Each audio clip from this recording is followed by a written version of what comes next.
रहस्यमयी लड़का।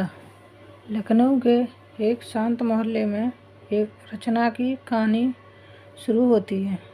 रचना एक साधारण लड़की थी जो अपने परिवार के साथ खुशहाल जिंदगी बिता रही थी। एक दिन उसने अपने नए पड़ोसी सचिन से मुलाकात की। सचिन एक रहस्यमयी लड़का था जो हाल ही में उनके मोहल्ले में आया था। उसकी आंखों में एक अनकहा दर्द छुपा था जिसने रचना को उसकी ओर खींचा। रचना और सचिन के बीच जल्दी ही दोस्ती होने लगी। सचिन अक्सर रचना को अपनी किताबों के बारे में बताता और रचना को उसकी बातों में गहरी रुचि हो गई। धीरे धीरे सचिन ने रचना को अपनी ज़िंदगी की दुख भरी कहानी सुनाई। उसने बताया कि कैसे उसने बचपन में अपने माता पिता को खो दिया था और वह अकेला था। सचिन की बातों ने नेहा के दिल को छू लिया, रचना के दिल को छू लिया। सचिन की कहानी सुनकर रचना ने उसे अपने परिवार का हिस्सा बना लिया। उसने सचिन के दर्द को बांटने का फैसला किया। रचना की माँ भी सचिन को अपना बेटा मानने लगी और उसके लिए घर में एक खास जगह बना दी। दोनों के जीवन में नया मोड़ आया। समय के साथ रचना और सचिन के बीच का रिश्ता गहरा होता गया। दोनों ने एक दूसरे के साथ अपने सुख दुख साझा किए। लेकिन फिर एक दिन एक बड़ा रहस्य खुला।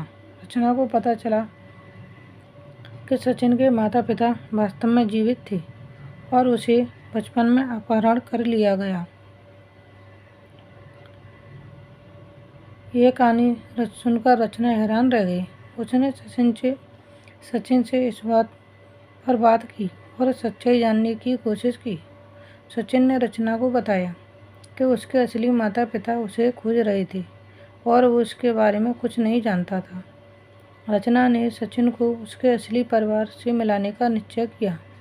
उसने सचिन को समझाया कि अपने असली माता पिता से मिलना उसके लिए कितना महत्वपूर्ण है। ये मोड़ रचना के लिए भी बहुत कठिन था क्योंकि उसने सचिन को अपने दिल से करीब माना था। सचिन ने रचना के साथ मिलकर अपने असली परिवार से संपर्क किया। उसके माता पिता ने सचिन को गले लगाया और वो अपने बेटे को पाकर बहुत खुश हुए। सचिन की उसकी खोई हुई पहचान वापस दिलाई।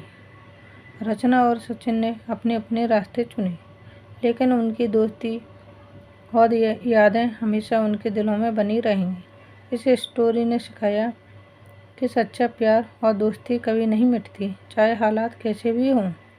रचना और सचिन की कहानी में एक नया अध्याय शुरू हुआ जब सचिन अपने असली माता पिता के साथ रहने लगा। हालांकि उनकी दोस्ती में कोई कमी नहीं आई। अक्सर रचना से मिलने आता और दोनों अपने जीवन की नई घटनाओं के बारे में बातें करते। दोनों के जीवन में एक स्थायी प्रभाव छोड़ा। एक दिन सचिन ने रचना को अपने नए जीवन के बारे में बताया।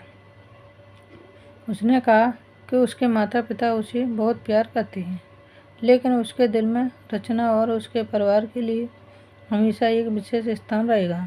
रचना ने भी सचिन को अपनी ज़िंदगी में हो रहे बदलावों के बारे में बताया। उसने अपनी पढ़ाई में बेहतर बनने का निर्णय लिया और अपने करियर के लिए नए सपने देखे। इस स्टोरी में एक और मोड़ तब आया जब रचना के परिवार को एक नई जगह पर शिफ्ट होना पड़ा। रचना को ये खबर सुनकर बहुत दुख हुआ क्योंकि उसे सचिन और अपने बचपन के मोहल्ले को छोड़ना पड़ा था। उसने सचिन से इस बारे में बात की और दोनों ने एक दूसरे को हमेशा संपर्क में रहने का वादा किया। शहर बदलने के बाद रचना ने नए स्कूल में दाखिला लिया और नए दोस्त बनाए। हालांकि उसकी और सचिन की दोस्ती में कोई कमी नहीं आई। वे अक्सर फ़ोन पर बातें करते और एक दूसरे की ज़िंदगी की खुशियों और परेशानियों को साझा करते। इस स्टोरी ने उन्हें सिखाया कि सच्ची दोस्ती दूरियों पर निर्भर नहीं करती। कुछ साल बाद रचना ने अपनी पढ़ाई पूरी कर ली और एक प्रतिष्ठित कंपनी में नौकरी करने लगी। इस बीच सचिन ने भी अपनी पूरी पढ़ाई करके अपने माता पिता के बिजनेस में शामिल हो गया। दोनों अपने अपने करियर में व्यस्त हो गए, लेकिन उनकी दोस्ती की डोर कभी कमज़ोर नहीं हुई। एक दिन रचना को एक बड़ी मीटिंग के लिए उसी शहर में जाना पड़ा जहां सचिन रहता था। उसने सचिन को इस बारे में बताया और दोनों ने मिलने का फैसला किया। ये दिन बहुत ही खास था क्योंकि दोनों ने वर्षों बाद एक दूसरे को देखा। जब रचना सचिन मिले तो दोनों की आंखों में खुशी के आंसू थे। उन्होंने अपने पुराने दिनों की बातें की और उन पलों को याद किया जिन्होंने उनकी दोस्ती को इतना खास बना दिया। यह मुलाकात दोनों के लिए एक नई शुरुआत थी। रचना और सचिन ने महसूस किया कि उनकी दोस्ती ने उन्हें जीवन में बेहतर इंसान बनाया है। उन्होंने एक दूसरे को हमेशा के लिए महत्वपूर्ण हिस्सा माना और साथ में अपनी ज़िंदगी के नए अध्यायों की ओर बढ़े। इस कहानी का अंत एक नई शुरुआत के साथ होता है, जहां रचना और सचिन ने अपनी दोस्ती को हमेशा कायम रखने का वादा किया कि सच्ची दोस्ती कभी भी परिस्थिति में टिक सकती है। वह जीवन की सबसे कीमती चीज़ों में से एक है। Thanks for watching. Please like, share and subscribe. धन्यवाद दोस्तों। बाय।